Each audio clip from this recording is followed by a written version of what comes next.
morning, everybody. How are you?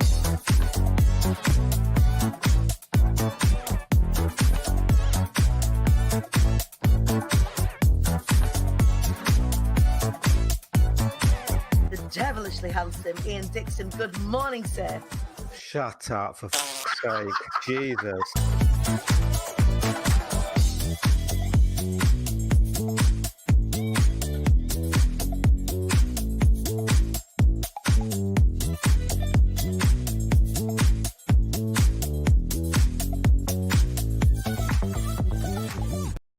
Good morning. Welcome to the show, Wise Up Rise Up Show with me, your host, Danny Wallace. I hope you're feeling good this morning.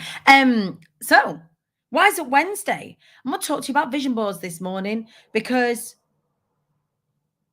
it's been getting my goat. So I'm going to put my makeup on. Going to talk to you all about vision boards. So what I would love to know from you, if you're watching along this morning, I would love to know, do you do vision boards? First question. Do you do vision boards? The next question. Do you think they work? Or do you think they're a load of old twaddle? So I want you to get on in here this morning and join the discussion. I'm going to share with you some things that I think about vision boards. I'm going to share with you some of the things that I've shared in the past. I'm going to show things that I've created in the past. I want to talk to you about things like intentional action and all of that sort of stuff. Like I'm going to talk to you about this morning. That's what I want to share with you on this Wise Up Wednesday is let's get intentional. Sarah Jane Lewis, SJ, one of our fantastic Be Inspired alumni, incredible member of the IATQB community, manifestation extraordinaire. She can tell you there's some very specific and very juicy ways that Sarah Jane at SJ teaches people how to do manifestation. Where are we all at? Where are we as a community? I know some of us like to talk about it. I know some of you are practitioners. I know that some of you do them and make them and create them. Does anybody ever look at the prospect of making a vision board and go, oh, I just can't be asked? It feels long. That feels like a long thing.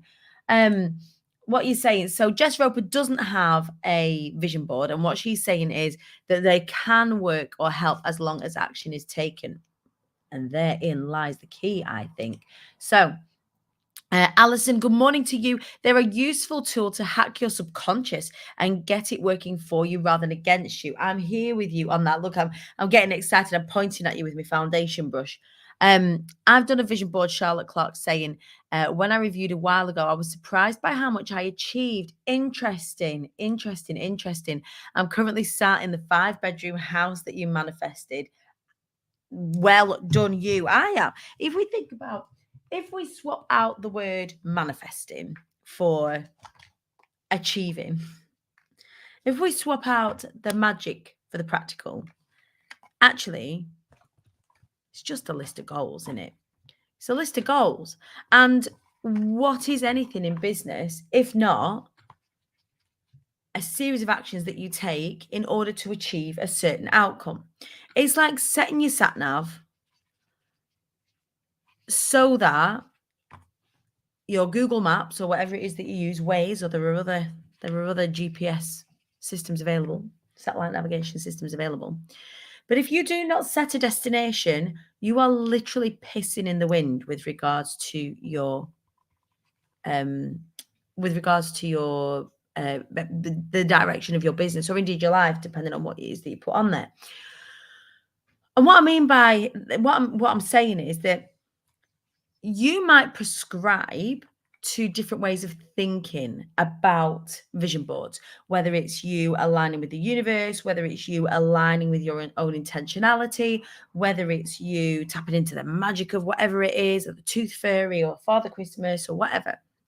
I'm a firm believer in that if you know where you're going, you can run in that direction. At the very least, you can run in that direction. Are you with me on this? What we're saying? Amy Blaney, sorry I'm late. As the shopping arrived, what we're chatting about? We're chatting about vision boards this morning. I visualize a lot through. You visualize a lot and can see, feel my future and dreams. Hypnosis has helped a lot. Yeah, so you might not actually write them down, you might not actually write them down, but really connecting in with your destination point is really, really helpful, is really necessary. So that allows us to navigate to where it is that we're going.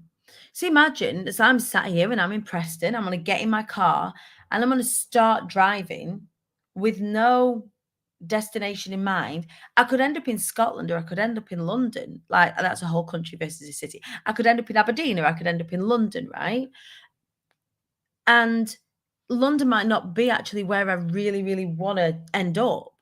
I might want to end up in the countryside somewhere in the Outer Hebrides. That might be where I actually wanted to.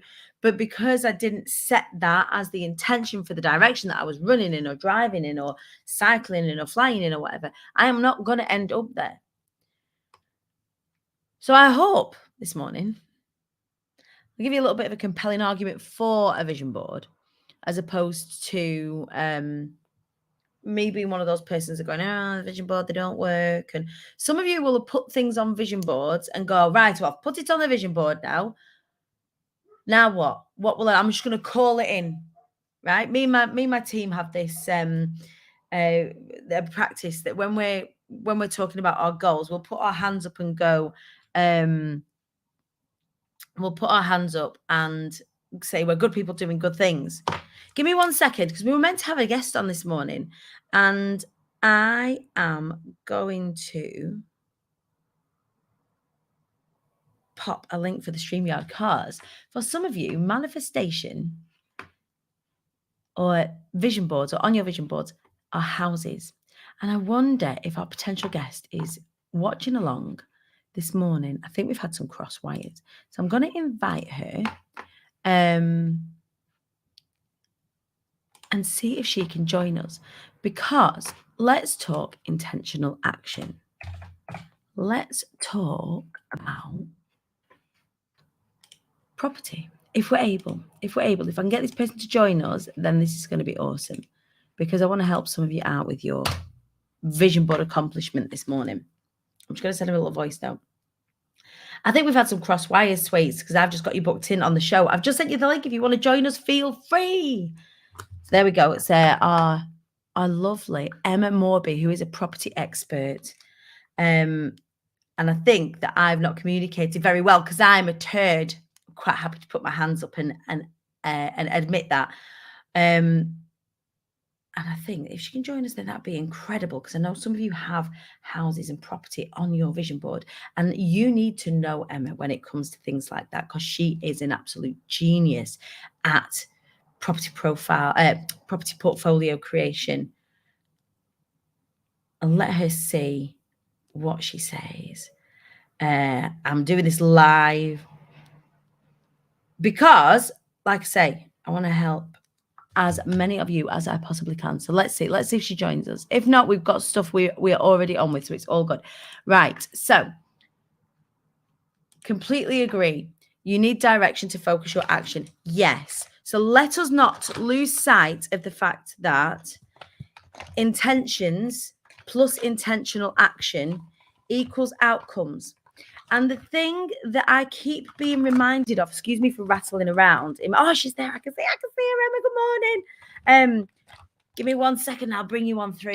It's the one thing that I'm being reminded of constantly and consistently is we overestimate what we can do in 12 months. We give ourselves these 12-month goals and these 6 months goals and these 3 months goals. And we'll sign up with these coaches and people, and we will do incredible learning with them. You know, these people have got fantastic results, and I'm working with this coach, or I'm working with this person, effing up my eyebrows, working with this coach, or I'm working with this person. And sometimes intentional action, you do the learning, but sometimes it takes a little while to implement. Sometimes it takes a little while with that intentional action. And we're going to get to talk about that in just a second this morning with the incredible Emma Morby. She's a property expert. Because having a house on your vision board is not enough. It's not enough like, oh, I want a portfolio of houses, or I want stocks and shares, or I want residual income, or I want passive income, or I want money in the bank and holidays and time and all this kind of stuff. It's great. It's great. But none of it's any good without intentional action and actually time allowed for you to take that intentional action. Let's see what you all are saying whilst we, just before I bring her in. Rosalia, good morning. I absolutely love vision boards. I used them as a child too, without knowing I was doing it. As a child, I didn't have a name for it. I just remember cutting out magazine pictures and putting them on paper for motivation. Yes, visualizing your future self is really powerful. Athletes use this technique to improve performance, and it's proven to work. Absolutely. Because once the brain is formulated how you can do this, all of a sudden the steps become a little bit easier. So vision boarding is a tool and not an outcome in and of itself. You're going to have to take steps in order to create that. I remember having a really lovely house on my vision board, but it took me then understanding how to show up for that, how to wise up, what to learn in order to get there, and then take the intentional action to create the money that I needed and use the people that needed, who knew what they were doing to help me in order to achieve that. And here we are. Trudy Spikesman, good morning. I've just created a collage of memories from a recent road trip to help me anchor into the thing I'm aiming for more of, the freedom, the joy, the adventure, the experiences, to help keep me focused and aligned in my actions, right? When you get tired, you've got to be able to see this is what I'm heading for. I visualize, Christine Kenny, good morning. I visualize my vision every morning and get clarity on what I need to do to get there. Jen, good morning, Jennifer McKenzie. Yes, I use vision boards. Intention is more important than meaning and feeling behind what you want. Then action, action, action. I sound like I'm preaching to the converted here, but let's talk a little bit more about action. For those of you that have property on their vision board, this lady is a lady who you're gonna want to get to know. Emma Morby, apologies for the cross wires, but get on in here. Good morning. Morning, everyone. Don't shout at me. I'm sorry. It's me being rubbish. Are you still in France? I'm still in France, yes. Oh, you lucky duck. You lucky duck. Welcome to the show at Wise Up, Rise Up show. Emma, property is often on people's vision boards, which is kind of where we started out this morning. But a vision board is nothing without intentional action and without knowing what you need to do to get there. Tell us more about what you do. So you're right about a vision board. Firstly, I've had one for years, and the one thing I find is I have to be quite specific with my vision board in saying, like, so rather than just saying, yeah, I want a house, for me it was like, I want a house with this much land, I want it to look like this, I want to have this flowers in the garden. I had to really visualize it, and then from that I had to work out how much that house was going to cost, because then I needed to know how much I needed to earn to be able to buy that house. Right. And then each stage of the journey, it's got bigger and bigger. So you get to reverse engineer these things, right? If you don't know, this is setting your sat nav. If you don't know, then you can't create it. When we were originally looking for where we're living now, and we had a list of, as opposed to like we must haves, but like non-negotiables. Like we needed a double garage, we needed space, we needed a front and a back garden, we needed plenty of room to be able to park, we wanted 2 or even 3 reception areas, we wanted a kitchen with an island. And so that helped us specify where we looked, and then we knew how much it was, and then we started the task of, right, this is now intentional action time, right? Yeah. And I work with women to try and create that vision, and it may be through different ways. So it could be that they just want a passive income. They're already quite settled in the property they're living in, but they just want to earn a passive income from property. They might really enjoy property and they want to get into physical, buying, flipping, developing, that sort of thing. For those of you that don't know me, I run a multi-million-pound property portfolio, so I'm a property developer. She knows a thing or two about this, you lot. Like, I'm only bringing you experts. And there's only a few female property developer sort of experts in the market. A lot of them are men. It's a very masculine environment, isn't it? Yeah, which is why I chose only to work with women. I also find women have, they don't always have the same financial security that potentially a man would have, if that makes sense. Yeah. Tell us a bit more about that. How do you mean? Well, I think it'd be quite nice. I find women often, they have had careers, maybe they've chosen to leave that career and they've gone and had children, which happened to me. And then as a result of that, you kind of lose your financial independence to a certain extent. You know, you used to have it, then you have children, then you become a mum, and it all just disappears. Yeah. And I think that at that point, women should be able to almost pivot, because a lot of the skills they have are a natural skill set for property. Like, i.e., I say this, like budgeting. Women are fantastic at budgeting, and we're great at negotiation. Yes. We're really good at getting things done. So if we hit a roadblock in the road, we don't just sort of go, oh, how am I going to fix that? You know, we're like, right, okay, we need to go over it, under it, round it. What am I going to do? We've got to get past this. Yeah. So all of those are natural skill sets within women. But then on top of that, they've got all these lovely careers behind them, which will help. So the aim really for me is to be able to say to women that you can still create your own financial stability in a marriage or out of a marriage. Just because you have children, it doesn't mean that everything has to stop, or just because you decide not to work, it doesn't mean you can't have financial stability.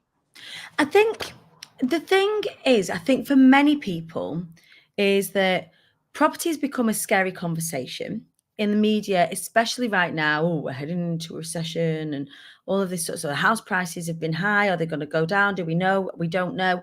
Getting onto the property ladder is difficult in and of itself if you don't have the financial or maybe generational wealth in order to make that happen, like fairly young.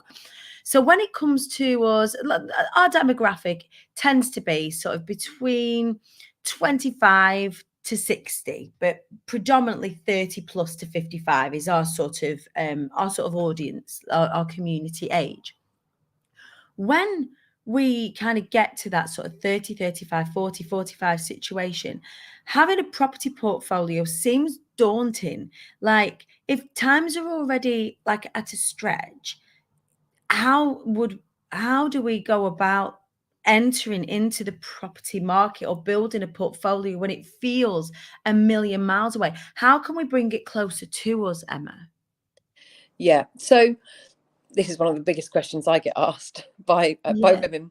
And if I'm honest, a lot of time you're sat on wealth that you don't realise that you can invest. So for instance, if you've got a mortgage, you've been paying it off and it's got some equity in the property, sometimes you can release that equity and buy yourself a buy-to-let. And up north right now, there are certain hotspots up north where, for instance, towns are expanding or cities are expanding. So those areas are going to increase in value. But if you buy early, they'll increase in value over 10 years. So, and those properties you can buy for the equivalent of a 15 to £20,000 all in. That includes your deposit. It'll include, I mean, if you're doing it through a limited company, which we'd normally advise, it includes your 3% stamp duty. It includes any renovation costs. So, you know, you and out of it, you could get between £300 and £500 a month recurring revenue coming out. And that's with it being managed up north. So an agent's looking after it for you. So also women have money maybe in businesses, or they'll have family who, you know, mum and dad are looking to downsize. They want to retire, and they might be able to give, you know, 20 or 30 or £40,000 to get them started. We're so programmed that you must have your own house, you have to own it, you have to mortgage it, and you have to work till you're 65 to pay your mortgage off. And then at the end of it, you'll have a house. And we've been brainwashed to live that life. And it's not the case. Every property I buy is always held in a buy-to-let. I may live in it, but it's on a buy-to-let mortgage. And the reason being is that at any one time, if I want to move out, I can move out and rent that property. And have an income coming in from it. And if I want to go and live in rented, I can still rent and have an income coming in from all the other properties that are around me. So a lot of women don't realise they're actually sat on money already.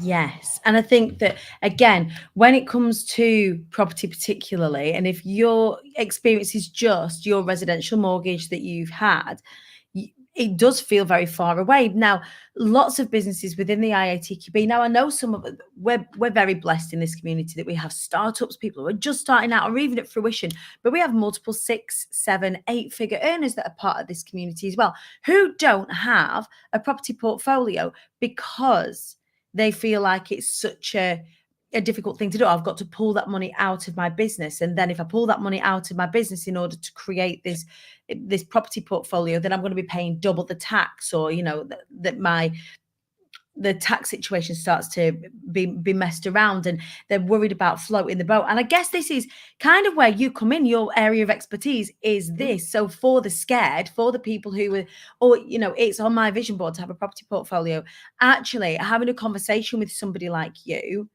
can bring you closer to it. It's a part of your intentional action for all of you that are watching out there who are really wanting to move forward in terms of accessing the property market. You need Emma in your life. How do you work with people, Emma?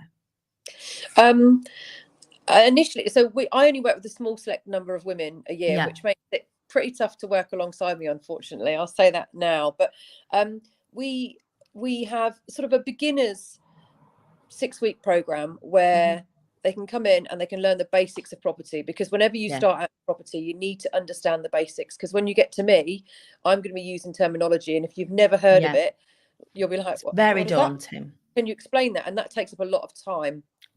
So we give you the basics, the knowledge that you'll need, the foundation, and to demystify it, right? And it's simple things like what all the different types of mortgages out there. If you've only ever had a residential mortgage, you've never looked into anything else, and you've heard things buy to let, but in reality, you can buy to rent.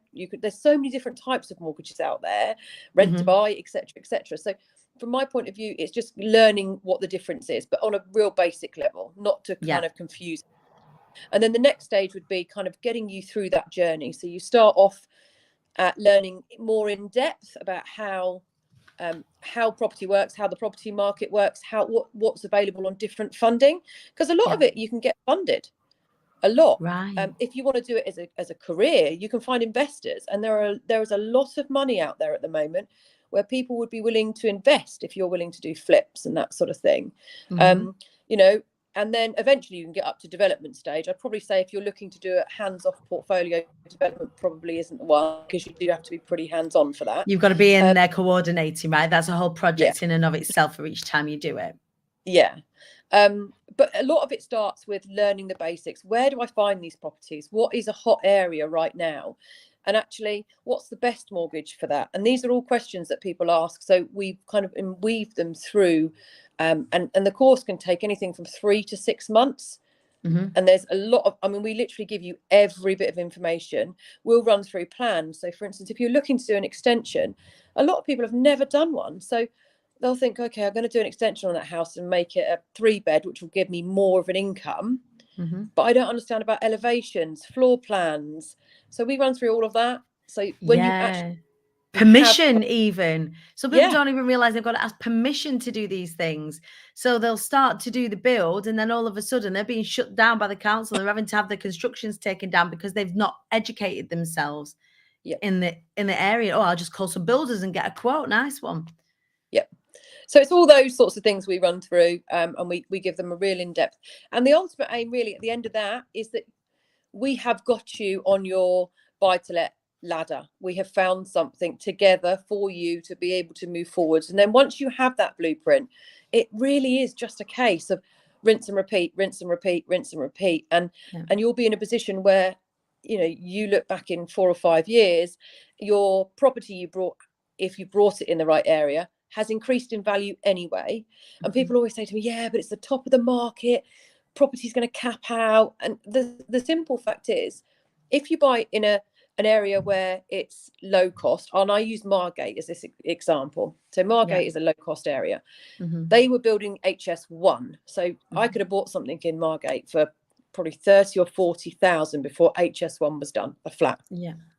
Now it's worth 200 to 250,000 because HS1 made it a hugely desirable area. They ploughed loads of money into it.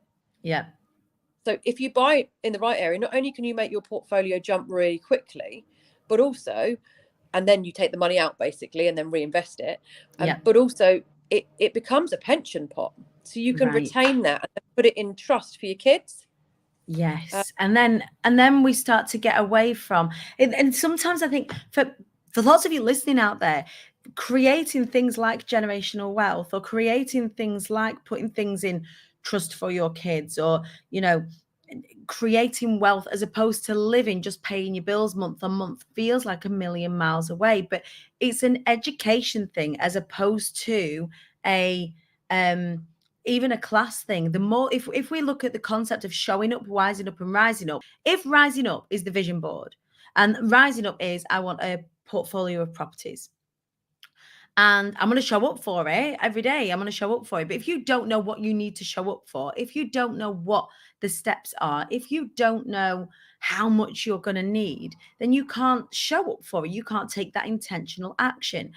It's the same for everything. And for property and for anything, for business, for moving yourself forward, for improving your network, for speaking on stages, or whatever it is that you want to do, you need to know how to do it. That's it. It's not a case of, oh, this is so far out of my reach that I'm never going to be able to do this. This is within my reach. I just need to know how. And then once you know the how, and you know the figures, and you know the jargon, and you know the inside, suddenly it becomes easy. But it's very easy for us sat there in this place of sort of not education to look at people who've got these property portfolios. It's all right for them. They know how this works. Well, once upon a time, they didn't know how this works. So how much does it mean to you to execute these things on your vision board? If it means enough to you, you're going to learn what you need to learn in order to get where it is that you're going, so that you can show up for it. And having access to things like that course, Emma, where you can like dip your toe in from an educational point of view without sort of say, you and I are going to sit down together later on this year and have a conversation about property portfolios, because we're getting in a position where we're nearly ready to do that now. Learning about this brings you closer to it. So how do we get hold of this information? How do we get hold of this education, this course from you and all the extra bits? Because I know that working on a one-to-one, for many people, working on a one-to-one might not be feasible right now for some people. Yes. So ultimately, I like to have a conversation with everyone to find out where they are placed, because what we don't do is, we're fundamentally different to the traditional property market courses you can buy. There is no form of upsell. We will give you all of the information. You haven't got to buy something afterwards. You haven't got to come to a mentoring program. Everything is all available. So what we would say is, you would email me normally. And that would be emma@thefemalepropertyexpert.co.uk. I'm gonna write this and pop it in the comments. Is this all right, by the way? Am I all right to do? By all means, carry on. And then Emma at the female. Oh, hang on. I'll spell it right. The female property expert. Female property expert.co.uk. So I've popped that into a call. It's literally like a 10-minute call, because I need to find out a bit about you. If we're going to be on a call and you're going to be saying to me, I'm going to put everything on a credit card, I'm going to put myself into debt, then I'm not going to work with you. That's not what we're all about. Right. But I will have a conversation, and then from that we'll work out actually what plan you want to do moving forward. Because if you already have a portfolio but you want to go into property development, that's a totally different section. So it's more about a conversation initially, and then I can guide you as to where we think you would best fit within the business. But we do only take 40 people on, or 40 women, every 3 to 6 months. So we only work with a small amount of women. So you may find that as a course fills up, we'll say, actually, we've got another one, but that's in 3 months' time. I'm really sorry. We'll put you on a waiting list. And that's so that you, and that's really clever in that allows you to make sure that those people are supported, and it allows you to, working from a one-to-one perspective, you only work with a handful of people. That's because if you are working with you in that capacity, then you do get that level of support, and that takes a lot for anybody who works one-to-one. I know we've sat and had quite a lengthy conversation about my particular situation. Like, you do give so much that it's necessary to not be working with so many people. So to have these sort of more readily accessible ways to learn is just absolutely invaluable. So if you're watching along this morning and property is on your vision board, I would heartily recommend you drop in emma@thefemalepropertyexpert.co.uk a little email and start the conversation. Becky Parsons just saying, for me, I have difficulties with supporting my business financially, but still needing to grow as well at the same time. I keep fighting through because I want this more than anything. I think a lot of us have that struggle. I don't think that struggle really ever goes away in the first sort of 3 to 6 months to a year. Like, you're thinking, is this ever going to make any money? And you need to get that tipped over first before I think start having these conversations, right? Would you agree, Emma, or am I I'm talking rubbish? Yeah, it's more a case of getting people to be aware of the fact that they often have money in places that they have never considered, and business is one of it. You know, you might think, well, the business made £40,000 in profit this year. Now the question is, do I take that out and personally, or do I reinvest that? Now, for me personally, I would always reinvest it, because my long-term goal and my cash flow goal is in property. But for other people, it might be, I need that money. I need it now to be able to live. Well, then that's a totally different scenario. Take the money and live on it. Yeah. Right. So if you are out there and you're in a position where you've got money that's in your business and you didn't think that you could utilize it for property, then definitely have a conversation with Emma. If you are out there and you don't have a clue about any of the jargon that's involved with property, get in contact with Emma. And if you are in a position to start making some moves, I think we know that we need to get in contact with Emma. So I have popped her email address, emma@thefemalepropertyexpert.co.uk. You won't be able to see that if you're on the Hive or on my personal profile. So that'll be on the Queen Bee Danny page on Facebook. But I'll also pop a little note into the Hive as well. Emma, just before I let you go, there's a reason why you work within this section. You kind of touched on it really briefly earlier. It is a very masculine environment, property. It is a very scary, jargon heavy environment. What got you into doing this?